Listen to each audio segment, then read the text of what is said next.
안녕하세요. 열린시장 상한가를 잡아라 김선영입니다. 올해 주식시장은 1월 효과에 힘입어서 코스피는 1.8%, 코스닥은 9%가 넘는 상승률을 기록을 했습니다. 장 초반만 하더라도 이 1월 들어서 초반만 하더라도 1900선을 이탈하면서 불안하게 시작했던 코스피 지수도 어느덧 1950선 가까이에 올라서고 있는 그 모습이고요. 코스닥은 견조한 상승 흐름이 나타나고 있습니다. 글로벌 악재에 비해서 선방했다라는 평가가 나오고 있는데요. 자, 그럼 2월 증시는 어떨까요? 2월 증시는 1월 증시보다 더 좋을 것이라는 전망들이 나타나고 있습니다. 글로벌 위험 지표가 많이 완화되고 저유가에 따른 기업들의 이익 전망도 긍정적으로 반영이 될 것이다라는 이유에서입니다. 다만 외국인 투자가들의 복귀 시점에 따라서 등락은 엇갈릴 수 있어 보이는데요. 자, 그러면 오늘 2월의 첫 거래일 어떤 흐름을 펼칠지 함께 살펴보도록 하겠습니다. 열린시장 상한가를 잡아라 지금부터 출발합니다. 먼저 개장 전 주요 뉴스부터 보겠습니다. 원수경 기자입니다. 네, 2월 2일 월요일 오늘 아침 주요 뉴스 확인하겠습니다. 주말 사이 국제유가는 급등을 했습니다. 미국의 산유량 감축 가능성이 제시됐기 때문이었는데요.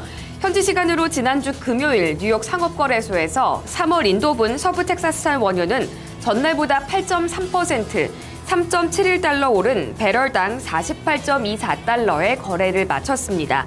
지난 2012년 6월 이후 일간 최대의 상승폭이었습니다.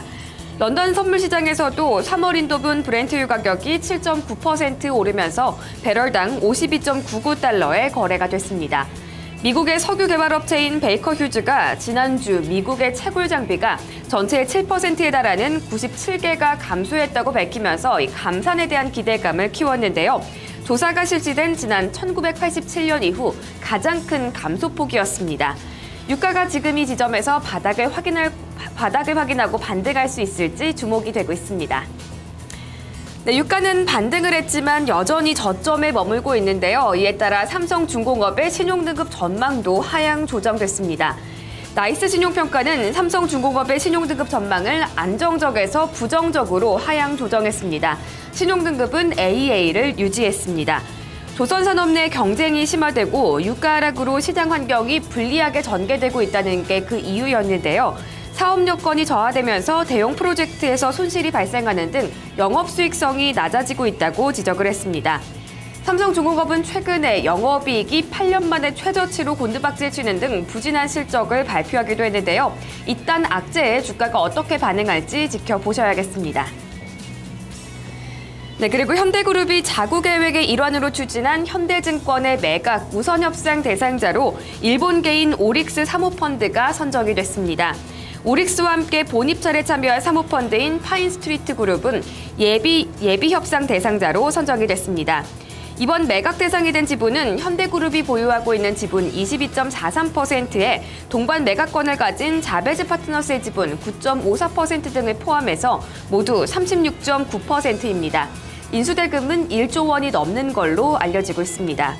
주채권은행인 산업은행과 현대증권은 현대그룹은 다음 달까지 주식 매매 계약을 체결하고 5월까지는 모든 절차를 종료할 예정입니다.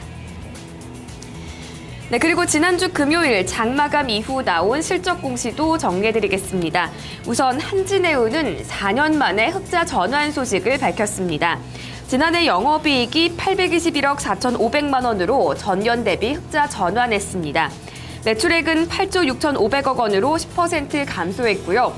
당기 순손실은 4,233억 원으로 적자 규모가 37.7% 줄었습니다. 반면에 현대로템은 적자 전환했습니다.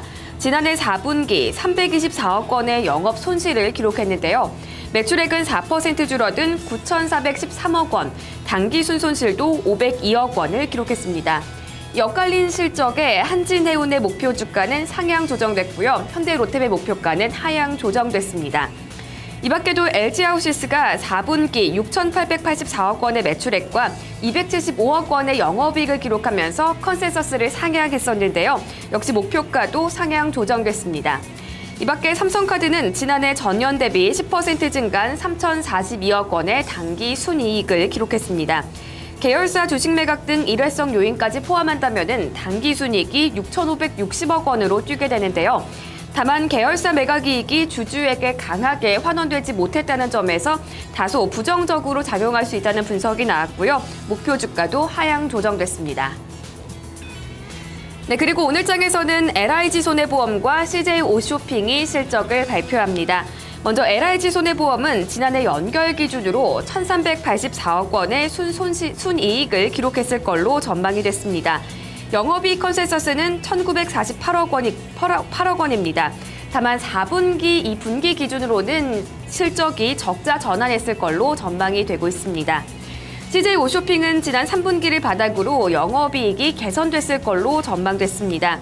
그럼에도 불구하고 실적은 컨센서스를 소폭 하회할 가능성이 높은 걸로 분석됐는데요.